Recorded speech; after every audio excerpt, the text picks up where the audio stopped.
Alors, voilà, vous vous demandez peut-être comment les banquiers font pour gagner autant d'argent, alors même qu'ils en font perdre à leurs clients. Eh bien, la réponse est toute trouvée et vous pouvez lire ça dans Libération vendredi 9 décembre 2011, dans le cadre d'un article qui s'appelle Le mauvais tango de BNP Paribas.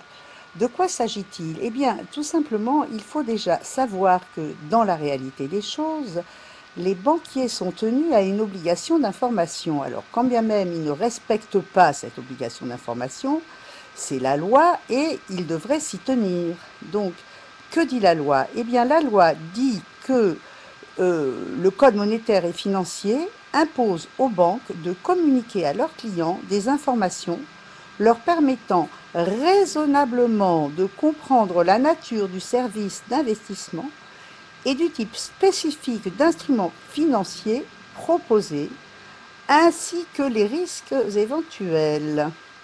À défaut d'une documentation compréhensible, le banquier ne pourra prétendre avoir rempli son obligation d'information et devra indemniser le client. La loi est donc très claire.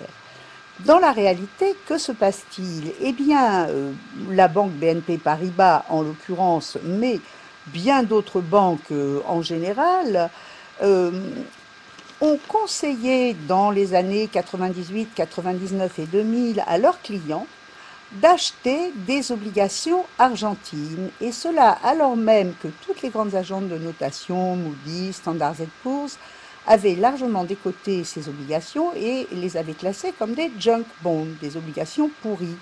Les banquiers, qui sont des professionnels, étaient bien entendu au courant. Mais ils conseillaient à leurs clients ce placement en leur disant que c'était des placements de pères de famille.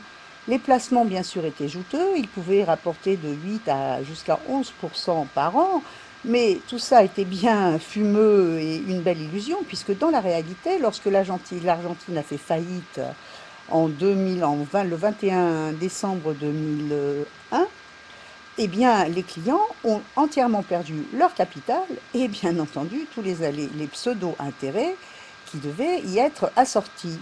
Alors, que se passe-t-il aujourd'hui? Eh bien, il faut savoir qu'en Italie, cette affaire a fait un véritable scandale. Et deux associations de consommateurs se sont créées qui ont été destinées exclusivement à la défense des intérêts des particuliers. Et aujourd'hui, 80% des clients qui ont attaqué leur banque en Italie ont eu gain de cause et se sont fait rembourser.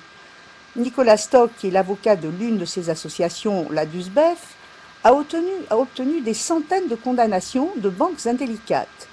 Rappelons qu'en Italie, ce sont 450 familles qui ont été abusées par des banquiers sans scrupules pour un montant de 14,5 milliards. En France, c'est le silence sur toute la ligne, et à Monaco, n'en parlant pas, c'est encore plus difficile de faire passer l'information. Pourtant, il est encore temps, de toute urgence pour les épargnants lésés, d'assigner leur banque pour défaut de conseil, mais il faut faire vite, car le 21 décembre, il y aura donc prescription. L'ironie de cette affaire, pour en revenir à la BNP Paribas, c'est que la banque vient de lancer une grande campagne publicitaire sur différents médias sur le thème On peut faire confiance à son banquier qui vous conseillera sincèrement et honnêtement pour défendre vos intérêts, avec en particulier ce message sur l'un des visuels. Si ce placement était mauvais, vous me le diriez. Ce qui prêterait à sourire pour le moins si on ne parlait pas de tragédie pour certains des clients de la banque qui ont perdu jusqu'à 70% de toutes leurs économies. Ce message publicitaire s'apparenterait donc bien à une forme de publicité mensongère et on peut parier que les associations de consommateurs sollicitées par le membre vont se pencher sur la question. Alors, on vous incite tous à lire l'article de Libération que vous trouverez sur le Canard enchaîné, pardon, pas sur le Canard enchaîné, sur le site internet de Libération. Vous en trouverez aussi copie sur mon propre site, le site de Françoise Zoreau.